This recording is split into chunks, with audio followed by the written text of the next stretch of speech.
before I even started actually cutting hair at school, I cut my cousin's hair, and I think we were going into the 11th grade. And it was a couple days before school started, and he's like, hey, man, I need a haircut. You know what I'm saying? I want to look good for school. And I was like, okay, how do you usually get your haircut? He said a number 3 all over. Me not knowing what a number 3 was at this time, I grabbed this one guard that says 3 millimeters on it, slap it on there, and start cutting his hair. And we go into school, it's short, super short. And he's like, you know what, I'll just wear a hat. Well, we got a new principal that year, new handbook. We walk in, he got his hat on. The principal's like, nope, no hats this year. So yeah, that was kind of tough. It took him a couple years to kind of forgive me for that one, but.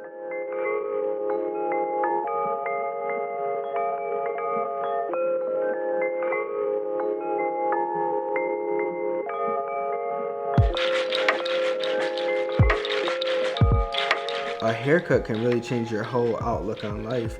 As I grew into loving to cut hair, I realized that like I could have $5 in my bank account and this next man might have 5 million, and you couldn't really tell if we had the same haircut because it's just about how you wear it, really. A haircut is really like could change everything.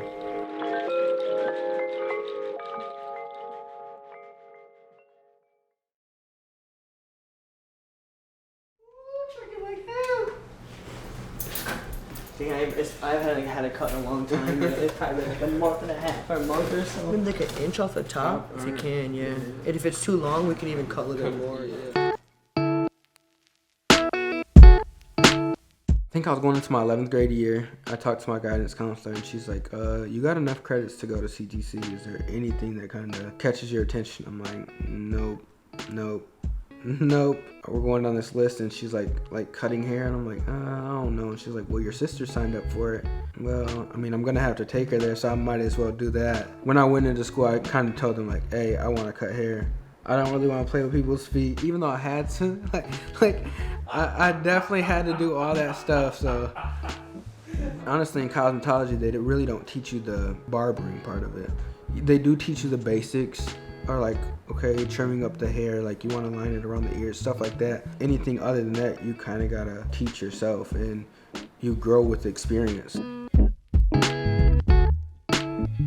I took a break from cosmetology for a little bit because I didn't finish before I finished high school. So at this point, CTC's cut off. You gotta start paying for it out of pocket. I started working in a factory, and I was working second shift. Well, then the schedule is set for 8 hours a day that you go to school. And I was cutting that in half by only going 4, so that kind of extended my graduation date a little bit.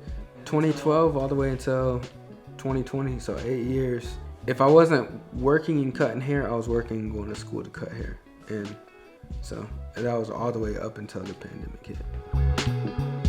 Now to growing concerns about the deadly coronavirus officially hitting the U.S. Here's what we know. A Washington state resident fell ill after returning from Wuhan, China, where the outbreak... What was it, March 2020, when they finally decided unless you're an essential worker, you're not going to work. So I got laid off, and they were getting all that free money. And I was like, I'm going to use that as like a cushion and see how this works.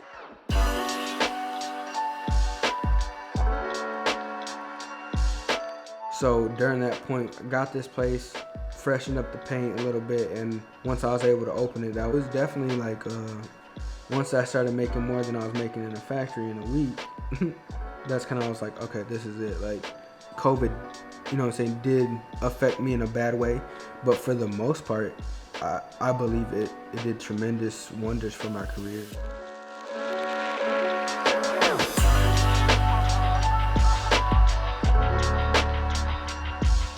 I just kind of started to buzz after the pandemic, and I'll admit to that. Like, I'm still learning to this day, but I think people are starting to see like, oh, he's cutting hair for the rioters.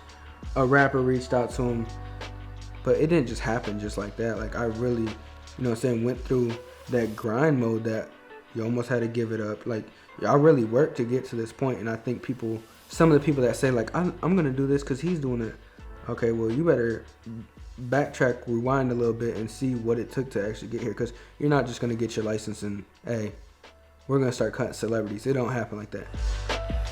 If you truly want to be a barber, you love cutting hair, you got to find some type of connection of why you love cutting hair. And it got to be deeper than just, I like giving out a nice fade. Like, honestly, it does. You're going to run through some tough times in it. And that tough time is going to be overpowering at sometimes. But once you find the love in something, that is ultimately what's going to keep you striving to make it to where you want to make it.